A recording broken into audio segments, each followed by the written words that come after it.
ہم کیوں کہتے ہیں ایبسولوٹلی ناٹ؟ ہم کیوں کہہ رہے ہیں سزا دو عمران خان کو، مجرم ہے وہ؟ میں مانگنے نہیں آیا، میں مانگنے نہیں، کیا کروں، مجبوری ہے۔ 75 سالوں میں مانگتے آئے، مانگتے ہیں، ابھی مانگیں گے۔ بگوڑے ہیں، پی ایچ ڈی کی ہوئی ہے بگوڑے میں۔ وعدہ کیا اپنی قوم سے کہ نہ وہ اللہ کے سوا کسی اور کے سامنے جھکیں گے اور نہ اپنی قوم کو جھکنے دیں گے۔ پاکستان کی پورے عالم اسلام کی جیت تھی، وہ عمران خان سفیر بنے، عمران خان نے یہ کر کے دکھایا۔ مجھے بتائیں آپ چیئرمین صاحب، لیکن میں یہ موشن کے اوپر میرے ساتھ 2-3 اسپیکر ہیں جن کو میں ٹائم دے دوں۔ بسم اللہ الرحمن الرحیم۔ جناب چیئرمین بہت بہت شکریہ۔ آج کل کے جو حالات ہیں، موشن کے حوالے سے میں گفتگو کروں گا۔ آج کل کے جو حالات ہیں اس میں ایک ٹرم ہے انگریزی کا ڈیجا وو۔ ڈیجا وو کا مطلب یہ جو ہو رہا ہے یہ پہلے بھی دیکھا۔ میں آپ کو ایک کہانی سناتا ہوں، اور کہانی ہے این آر او کی کہانی۔ این آر او 1 ہوا تھا۔ ہوا کیا تھا پاکستان کے ساتھ؟ کیا قیمت اس قوم نے این آر او 1، وہ این آر او جس کو بعد میں مشرف صاحب نے جا کے کہا، صدر مشرف نے، کہ میں نے بہت بڑی غلطی کی جو میں نے ان کو این آر او دیا۔ کیوں؟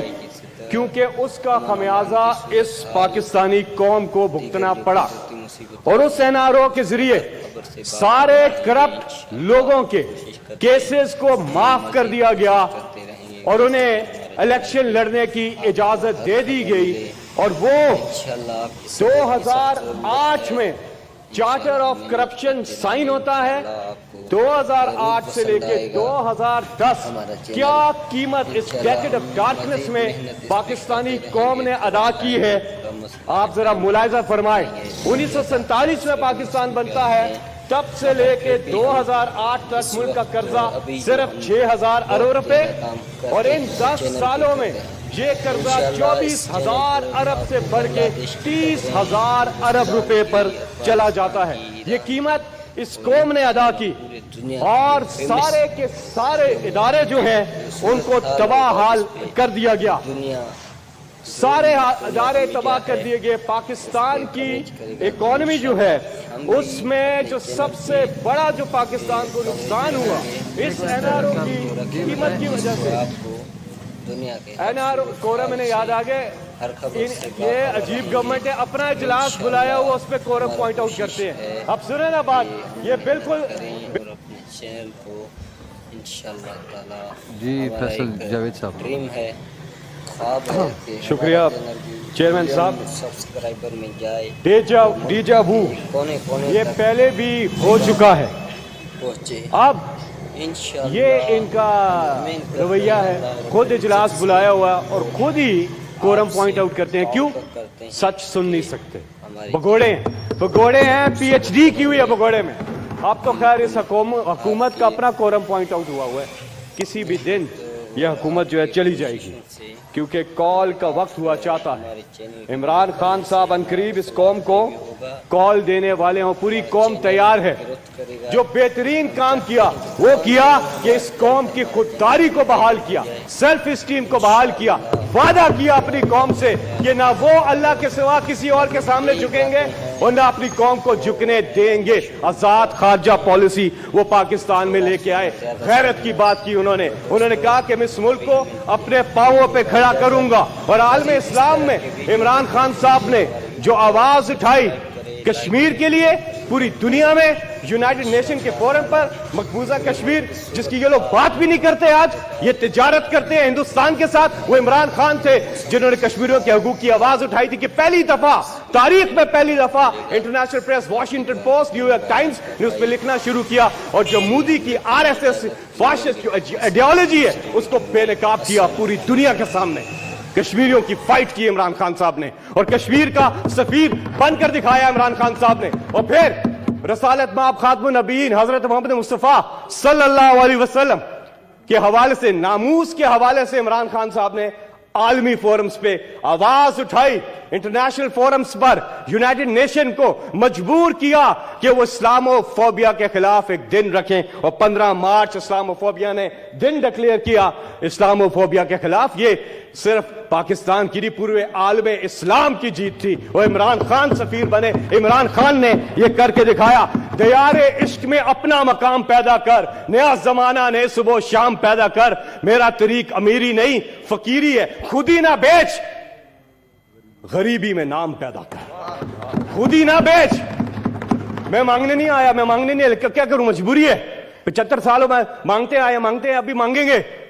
ये खुदी को बेचना है, सेल्फ स्टीम को बेचना है। ये तो वो मुल्क है जहां अपने पाकिस्तानी जो है इस मुल्क को और ओवरसीज पाकिस्तानी मिलकर ये मुल्क चला सकता है। हमें किसी से भीख मांगने की जरूरत ही नहीं है। और अगर इमरान खान रह जाते तो IMF में आखिरी दफा गए थे वो। इमरान खान ने जो टैक्स कलेक्शन की थी 3800 अरब से बढ़ाकर 6000 अरब रुपए पे वो लेकर के चले गए थे।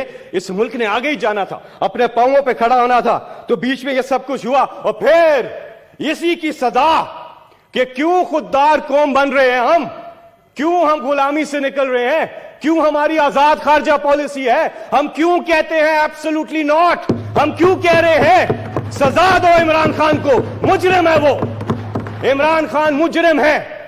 उन्होंने क्यों कहा एब्सोल्युटली नॉट?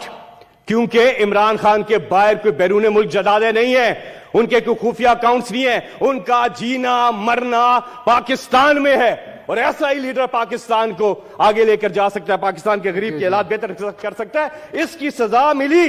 और अब आता है NRO 2। डेजावू हो गया ना। मैं उस डेजावू का जिक्र कर रहा हूं कि ये पहले भी हुआ है, इसलिए आपके सामने मंजर कशी रखना जरूरी था। मैं आखिरी बात कर रहा हूं चेयरमैन साहब, कहानी खत्म हो रही है, कहानी खत्म हो रही है, इनका चैप्टर अब खत्म हो रहा है, अब इस कौम का चैप्टर शुरू होने वाला है। NRO 2 होता है, ये हुकूमत आती है, इमरान खान को एक साजिश के जरिए हटाया जाता है। ये हुकूमत आकर सबसे पहला काम करती है अपने आप को रिलीफ, यानी कि अपने आप को NRO 2 देना। ये वो NRO है जो इन्होंने इमरान खान साहब से बार बार मांगा, और हमने यहीं खड़े होकर वो डॉक्यूमेंट चेयरमैन साहब आपको भी दिखाया कि इन्होंने इमरान खान से कहा था कि हम आपके खिलाफ तहरीक रोक देते हैं अगर आप ये डॉक्यूमेंट हमारे साथ साइन कर लें। ये वो नैब के कवानीन में तब्दीली की चीज इमरान खान साहब के सामने ने रखी कि अगर आप कर दें इससे सारे इनके केसेस खत्म होते थे। इमरान खान ने कहा कि NRO तो बहुत ही दूर की बात है, मुझे अगर अपनी जान भी देनी पड़ी इस मुल्क के लिए मैं दूंगा, लेकिन NRO नहीं दूंगा। इमरान खान ने कहा NRO नहीं दूंगा। तो इमरान खान साहब ने जब ये स्टैंड ले लिया, एक तो मुल्क के लिए ले लिया, इस गरीब आदमी के लिए ले लिया, तो ये आ जाते हैं और उसकी अब हम कीमत अदा कर रहे हैं। आज कोई हमारी आजाद खारजा पॉलिसी नहीं है, आज ये कंट्रोल है। आज हमारी आजाद खारजा पॉलिसी को कैद कर दिया गया है।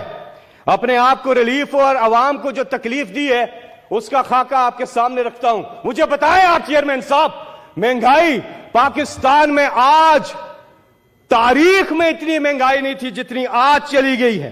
75 साल में इतनी महंगाई नहीं हुई जितनी आज है। कैसे कि इन्फ्लेशन जो है, शौकत तरीन साहब correct me if I am wrong, 45% पे चली गई है, 45% पे, 45%। चेयरमैन साहब हिल जाना चाहिए, हिल जाना चाहिए। और फिर पेट्रोल में 92% कीमतों में इजाफा, डीजल में 105% इजाफा, घी 60%, टमाटर सब्जियां वगैरह 18% का इजाफा, और मजीद इजाफा बढ़ा है हर गुजरता घंटा। इस रिपोर्टेड हुकूमत का इस कौम पर भारी साबित हो रहा है। आखिरी बात करूंगा, और आज जो इंटरनेशनल हमारी जो रेटिंग्स जो मैंने आपको बताई है, आज मूडीज की डाउनग्रेड हो गई, फिच की रेटिंग डाउनग्रेड हो गई, ब्लूमबर्ग की रेटिंग डाउनग्रेड हो गई। डॉलर आसमानों से बातें कर रहा है। डॉलर को नहीं गिराना, इस हुकूमत को गिराना है, डॉलर खुद ब खुद गिर जाएगा। थैंक यू जी। आखिरी बात, एक्सपोर्ट्स हमारी नीचे, रेमिटेंस हमारी नीचे, ग्रोथ हमारी नीचे जा रही है हर लिहाज से। अगर हमने आवाम से रुजू ना किया, अगर हम फ्री एंड फेयर इलेक्शंस की तरफ ना गए तो पाकिस्तान दिवालिया हो चुका है और मजीद जो है बर्बादी है। इसलिए आज अवाम जमहूरियत में जमूर को दे दो। यहां पे पासपोर्ट ले रहे हैं, थोड़े अभी पासपोर्ट लिया है, अब बोर्डिंग पास लेंगे एक एक करके। ये इंपोर्टेड हुकूमत अब एक्सपोर्ट होने वाली है, इमरान खान साहब पे इन्होंने मुकदमात किए, क्या नहीं किया? क्या इमरान खान साहब मुल्क छोड़ के भागे? अदालतों का सामना किया इमरान खान साहब ने और करते रहेंगे। बात सुनिए चेयरमैन साहब, थैंक यू जी। इस कौम को इख्तियार दे दें, कौम फैसला करे। फ्री एंड फेयर इलेक्शन वाहिद रास्ता है और अगर इलेक्शन की तारीख का ऐलान नहीं होता, इमरान खान ने अपनी तैयारी पूरी कर ली है, पूरी कौम के साथ उनकी डील हो चुकी है और डील में 3 चीजें तय पाई हैं। पहली चीज, हमने अपनी खुददारी को बहाल करना है। दूसरी चीज, इंपोर्टेड हुकूमत नामंजूर। और तीसरी चीज कि इमरान खान असेंबली में वापस आ रहे हैं, वो भी 2/3 अक्सरियत से ज्यादा लेकर असेंबली में वापस आ रहे हैं। कौम को इख्तियार दे दे, आज पूरी कौम का मुतालबा है, उसको इख्तियार दे दे। आपकी ये इकॉनमी तभी बेहतर हो सकती है जब आप जमूर को इख्तियार दे देंगे और इंशाअल्लाह अल्लाह पर ईमान, मुश्किलात से निकलेगा Pakistan. Thank you ji. Senator Bahraman Tangi साहब। जनाब chairman ji, leader opposition please. जनाब चेयरमैन जी मैं देता हूँ सेनेटर साहब, चेयरमैन जी मैंने सिर्फ ये 2 स्पीकर लीडर अपोजिशन खड़े हैं, मैं जरा उनकी बात जी बताएं। जनाब चेयरमैन, सुबह भी बात हुई,